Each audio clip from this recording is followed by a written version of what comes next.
తాకట్లో ఉన్న మీ బంగారాన్ని విడిపించి ఆ రోజు ఆన్లైన్ రేటుకి కొంటాం. Sharma gold company.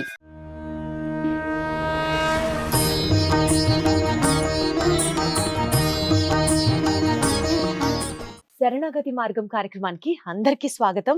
రోజుకొక పాసురం గురించి తెలుసుకుంటూ వస్తున్న నేపథ్యంలో అసలు నిజంగా 10 నిమిషాల పాటు వింటున్న ఈ పాసురాన్ని వింటేనే ఏదో ఒక తెలియని ఆనందం, ఒక మంచి అనుభూతి కలుగుతున్న నేపథ్యంలో అసలు గంటన్నర పాటు ఆ పాసురం యొక్క పూర్తి అర్థం గనక తెలుసుకుంటే ఇంకెంత బాగుంటుందో. అసలు అది వినలేని వాళ్ళు పాసురమే కంప్లీట్గా మర్చిపోయి వదిలేయడం కన్నా మీకు సౌలభ్యంగా ఇవాల్టి రోజున ఫాస్ట్ లైఫ్లో ఈ చిన్న క్యాప్స్యూల్ రూపంలో ఉన్నటువంటి ఈ పాసురాన్ని మీకు అందించడం జరుగుతుంది. కాబట్టి ఆ బ్యూటీని, ఆ మ్యాజిక్ని ఎంజాయ్ చేస్తూ శ్రీకృష్ణుడి యొక్క అనుభూతిని మనం కూడా ఆస్వాదిస్తూ ముందుకెళ్దాం. ఈ ధనుర్మాస వ్రతాన్ని పాసురం రూపంలో ముందుకు తీసుకెళ్దాం. మరి ఇవాళ మనకి 22వ పాసురం గురించి అర్థం వివరించడానికి వైష్ణవ సాంప్రదాయ ప్రచారకురాలు పద్మజమ్మ ఉన్నారు. అడిగి తెలుసుకుందాం. అమ్మ నమస్కారం. నమస్తే అండి. ఈరోజు 22వ పాసురలోకి ప్రవేశిస్తున్నాం. శ్రీకృష్ణ పరమాత్మని తమ యొక్క నోము కోసమని చెప్పి మేల్కొలిపే ప్రయత్నం చేశారు ఇప్పటి వరకు గోదమ్మ 22వ పాసురం దాకా. అయితే 20 పాసురాలుగా మనం ఏం చూసాం? ఆచార్యుని పురుషకారంగా, అలాగే ఆచార్య రూపమైన నందగోపుణ్ణి, మంత్ర రూపమైన యశోదమ్మని, భాగవతోత్తముడైన బలరాముణ్ణి మేల్కొలిపి, పురుషకార రూపిణి అయినటువంటి నీలాదేవిని కూడా మేలుకొలిపి, నీలాదేవిని ముందుంచుకొని నిన్నటి పాసురం 21వ పాసురంలో కృష్ణ పరమాత్మని మేలుకొలిపే ప్రయత్నం చేశారు. నీలాదేవి పురుషకార స్వరూపిణి.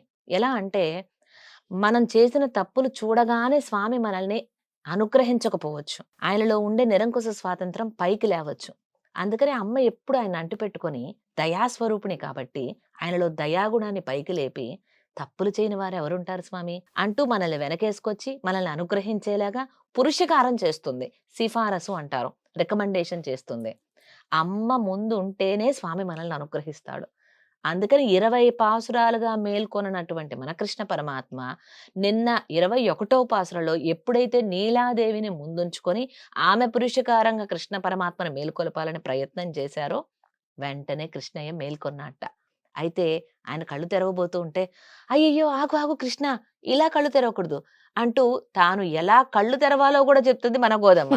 అధ్యాపయంది కదండి. కృష్ణ పరమాత్మ ఎలా మేల్కొలపాలి, ఎలా కళ్ళు తెరిచి తమను అనుగ్రహించాలనేది కూడా చెప్తుంది.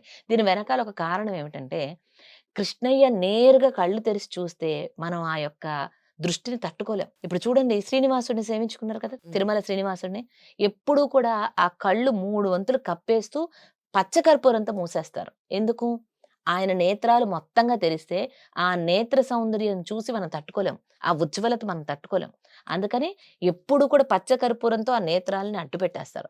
రంగనాథుడిని సేవించుకోవడానికి వెళ్ళిన శ్రీరంగంలో పాదాలు ముందు సేవించాలని చెప్తారు. తిరుమలలో కూడా ఆయనే చెప్తాడు, ఇలా నా పాదాలను చూడండి అని. మనకు అది అర్థం కాక పైనుంచి కిందకు వస్తాం, కింద నుంచి పైకి వెళ్ళాలి. పాదాది కేశాంతకం సేవించుకోవాలి దర్శనం స్వామిని. ప్లస్ ఆ స్వామి నేత్ర సౌందర్యంలో ఒకసారి మనం మునిగిపోయామా తేలడం అనేది ఉండదు. గొప్ప నేత్రాలు.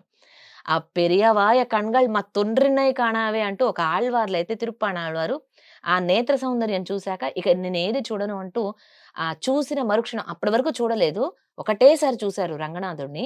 చూడగానే పాదాలలో చేరిపోయారు. అంత గొప్ప నేత్ర సౌందర్యం. అందుకని ఆ నేత్రాలు ఒక్కసారిగా విచ్చుకుంటే ఎలా తెరవాలి, నిదానంగా తెరవు అంటూ ఎలా తెరవాలో చెప్తుంది ఈ పాసురంలో గోదమ్మ మనకి. 22వ పాసురం విశేషం. మనం 16వ పాసురం ఈ కోవెల తలుపులు తెరిచేటప్పుడు ముమ్మాలు చప్పట్లు చరిస్తూ పాడాలి అనుకున్నాం. అలాగే ఈ పాసురాన్ని ఈ తలుపులు తెరిచిన తర్వాత పాడాలి. తెరుస్తూ ఉన్నప్పుడు 16వ పాసురం ద్వారపాలకుల అనుమతి తీసుకుంటున్నట్లుగా, తెరిచిన తర్వాత స్వామిని అప్పుడు మేల్కొనుకున్నట్లుగా కదా, స్వామి మేల్కొని ఇలా మమ్మల్ని నిదానంగా కటాక్షించు, చిన్నగా కళ్ళు ఇలా ఇలా ఇలా విప్పార్చి అప్పుడు మొత్తంగా నీ యొక్క దయాదృక్కులు మాపై చూపించు అని కోరుకోవటం. ఒక్కసారిగా ఆయన చూసినా ఆ కళ్ళకున్న తీక్ష్ణతకి మనం కొట్టుకుపోతాం. అందుకని నిదానంగా కళ్ళు తెరువు అంటుంది గోదమ్మ ఈ పాసురంలో. ఎలా కళ్ళు తెరవాలో చెప్తున్న మన అధ్యాపయంతి అధ్యాయపయంతి. గోదమ్మ ఎలా పాసురం పాడిందో మరి విందామా? తప్పకుండా. பாசுரனை அனுசந்தானம் చేద్దాం. அங்கன்மாங்யால தரசராபிமான பங்கமாய் வந்தனன் பள்ளி கட்டில் கீழே செங்கமெருப்பார் போலு வந்த தலை பெய்தும் கிங்கிணிமாய் செய்த தாமரை பூ போலே செங்கண் சிரிச்சிறுதே எம்மேழு விழியாவோ திங்களும் ஆதித்யனும் எழுந்தார் போல் ஆம்கண் இரண்டும் கொண்டு எங்கள் மேல் நோக்குதியேல் எங்கள் மேல் சாப்பம் எழுந்தேலோர் ఎంబావాయ్ ఆండాళ్ తిరువడిగళే శరణం. ఇప్పుడు ఒక రాజాది రాజు ఉన్నాడంటే ఆయన కింద సామంత రాజులు ఉంటారు. ఈ సామంత రాజులు ఏమిటంటే ఆ పెద్ద రాజుకి లోబడి ఉంటారు. అలా సామంత రాజులందరూ కూడా వచ్చి నీ సింహాసనం కిందకి చేరారు. అంటే నీ కనుసన్నలలో ఉండేటట్లుగా, నీ ఆజ్ఞకి లోబడి ఉండేటట్లుగా, నీకు లోబడి వాళ్ళందరూ తమ గర్వాన్ని పోగొట్టుకొని వచ్చి చేరారు. అలాగే మేమందరం కూడా నీ కళ్యాణ గుణాలకు ఓడి నీ ముంగటికి వచ్చామయ్యా, నిన్నటి నీ పాసురంలో దగ్గరకు కూడా ఇలాగే వచ్చామయ్యా. చెప్పారు. అవును. అలాగే దాన్ని కంటిన్యూ చేస్తుంది గోదమ్మ. హ్మ్. అలా ఈ లోకాన్ని ఏలేటువంటి రాజే కావచ్చు, కానీ నీ దగ్గరకు వచ్చేటప్పటికి తన యొక్క అహంకారాన్ని పోగొట్టుకొని నీకు దాసులవుతారు. అలాగే మేం కూడా మా స్త్రీత్వాభిమానము ఇత్యాది అహంకారము, మమకారము ఇవన్నీ వదిలిపెట్టి నీ ముంగిటికి వచ్చాం. నువ్వు ఒక్కసారి కళ్ళు తెరిచి చూడకు. మనకి ఎలా అంటే నాట్యం చేసేటువంటి భరతనాట్యం గాని, కూచిపూడి గాని చేసేటువంటి వాళ్ళు గజ్జెలు ధరిస్తారు. హ్మ్. మీరు గమనించే ఉంటారు. ఆ అవును. గజ్జెలో మువ్వలో అవును. ఎలా ఉంటుందంటే మువ్వ సన్నగా ఉంటుంది. లోపల గజ్జ కనపడనట్లుగా ఉంటుంది. అవును. ఇలా అంటే శబ్దం వస్తుంది. దాన్ని పిల్లలు పైకి బయటికి ఇలా లాగుదామని చూస్తే రాదు. లోపలే ఉంటుంది. సన్నగా ఉండి ఆ లోపల మువ్వ కదులుతూ ఉన్నప్పుడు కనిపిస్తూ ఉంటుంది. అలా తెరవాలి నువ్వు కళ్ళు. సన్నగా అంటే లోపలుండే ఆ నల్లని కనీనిక కనుపాప ఏదైతే ఉందో ఈ గజ్జెలో మువ్వ లోపల ఉన్నటువంటి ఆ లోపల శబ్దం వచ్చేటువంటిది ఉంటుంది కదా, అలా వ్యక్తపరుస్తున్నారనమాట. ఎలా అయితే గజ్జెలో మువ్వలో సన్న తీగలాగుండి లోపల ఆ మువ్వ కనపడుతూ ఉంటుందో కదలాడుతూ, అలా నీ నల్లని కనుపాప సన్నగా నీవు కళ్ళు అలా తెరుచుకుంటూ ఉంటే అలా నువ్వు కళ్ళు తెరవాలి. నిదానంగా కన్నులు రెప్ప విరచాలి. అలాగే కళ్ళు మొత్తం తెరిచిన తర్వాత ఎలా ఉండాలో తెలుసా? అయితే చంద్రుడి వలె చల్లని చూపులు కాదు, సూర్యుడి వలె తీక్షణమైన చూపులు కాదు. ఒక కంటితోటి సూర్యుడులాగా, ఒక ఇంకో కంటితోటి కంటితోటి చల్లని చంద్రుడు. వెన్నెలలు కురిపించే చంద్రుడులాగా. ఆశ్రితులను రక్షించటం కోసం నీ చల్లని దయాదృక్కులు మాపై కురిపించు. ఆశ్రితుల యొక్క శత్రు నిరసన చేయటం కోసం సూర్యుని వలె ఆ యొక్క తీక్షణమైన చూపులు కలిగి ఉండాలి. అలా నీ యొక్క 2 తిరునేత్రములతోటి కూడా మమ్మల్ని అనుగ్రహించాలి అంటుంది. ఈ విధంగా 2 నేత్రాలలో కూడా సూర్య చంద్రుల వలె చల్లని వెన్నెల్లు కులిపిస్తూ, అలాగే ప్రపంచం మొత్తానికి కూడా కాంతిని వెదజల్లే విధంగా నీవు మేల్కొని మేల్కాంచి మమ్మల్ని అనుగ్రహించాలి. అదే సమయంలో కణ్ ఇరండుం కొండు ఎంగళ్ మేల్ నోక్కుదియలంది. అందమైన కన్నంటే నేత్రాలు, అందమైన నీ తిరునేత్రాలతో ఆ 2 నేత్రాలతో మన మీద దయయే చూపించే విధంగా నీవు మేల్కొనాలి.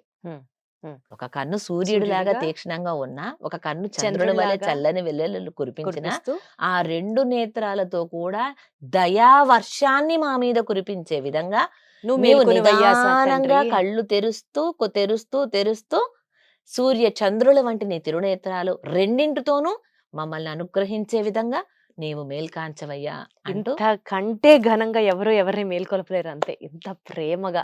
అందుకోసమే ఈ పాసురాన్ని ఆ స్వామి మొట్టమొదటిసారి, ఇప్పుడు మనం ముందు రోజున అందుకనే పవళింపు సేవ చేసి పడుకోబెడతాం అనుకున్నాం. ఒక ఎపిసోడ్ చెప్పుకున్నాం, పవళింప సేవ ఇంట్లో చేయాలా చేయకూడదా అని. మరి నిద్రిస్తున్నాడు కదా స్వామి. ఉదయం సుప్రభాతం పాడుతున్నాం, మేలు కొలుపుతున్నాం. ద్వారపాలకుల అనుమతి తీసుకుంటూ 16వ పాసురం స్వామి నీవిలా కళ్ళు తెరవయ్యా అంటూ ఈ 22వ పాసురం సేవించి తలుపులు మనం తెరిచిన తర్వాత ఈ పాసురం సేవించాలి. అర్థమైంది. అందుకని ఈ పాసురం యొక్క సిగ్నిఫికెన్స్ అన్నమాట. ఓకే. ఈ పాసురం కూడా 2 సార్లు సేవించాలి. విశేషమైన స్టార్ మార్క్ ఉన్న పాసురం ఇది కూడా. అవును. ఇప్పుడు ఇంతకీ ఈ పాసురం అయిన తర్వాత స్వామి కళ్ళు తెరిచారా? తెరిచారు. తెరిచినటువంటి స్వామిని అక్కడ తమ యొక్క కోరికను వెలిపుచ్చటం లేదు. నీవు లేచి సింహాసనాన్ని అధిరోహించవయ్యా అంటూ ఆయన ఎలా లేచి నడవాలి, ఎలా నడుస్తూ సింహాసనం అధిరోహించాలో కూడా చెప్తుంది అధ్యాపయంతి వల్ల మన గోదమ్మ రేపటి పాసురంలో. రేపటి పాసురం ఏమిటి అన్నది రేపే తెలుసుకుందాము. ఈ రోజు మన అధ్యాపయంతి అయినటువంటి గోదమ్మ ఏం నామాన్ని ఇచ్చారు మనకి? ఈ రోజున ఆ 2 అందమైన తిరునేత్రాలతో మమ్మల్ని కటాక్షించు అని కోరుకుంది కదా గోదమ్మ. అంటే పుండరీకాక్ష అనే నామాన్ని ఇండైరెక్ట్ గా మనకి ఇచ్చినట్లే. అలా పుండరీకములను వంటి ఆ నేత్రాలతో మమ్మల్ని మమ్మల్ని అనుగ్రహించు, శాపం ఇழிందేలో అంది. మా శాపం అంతా పోగొట్టింది. గోధుమకేం శాపం ఉంటుందండి అంటే శ్రీకృష్ణ స్వామి యొక్క విరహమే ఆమెకి శాపం. ఉమ్. మనకి మన పాపాలే మన శాపం. భగవంతుడి నుంచి వేరు చేసేటువంటివి ఏదైనా శాపమే. అది ఆ మన శాపాల్ని పాపం కావచ్చు, తొలగించడం కూడా ఆయన ఆయన ఆయనే తరమే. అనుగ్రహించాలి. అంతే. ఆ విధంగా ఓ పునరీకాక్ష మా పాపాలు పోగొట్టు, మా శాపం తీర్చు, నీతో మమ్మల్ని చేర్చేట్లుగా నీవే అనుగ్రహించు అంటూ ప్రార్థిస్తున్నారు. రేపటి వరకు పుడరీకాక్ష అనే నామ సంకీర్తనం చేద్దాం. పుండరీకాక్ష అని అనుకుంటూ ఆండాళ్ ఆండాళ్ తిరువడిగలే తిరువడిగలే శరణం శరణం. సర్వం సర్వం శ్రీకృష్ణార్పణం శ్రీకృష్ణార్పణమస్తు. అస్తు.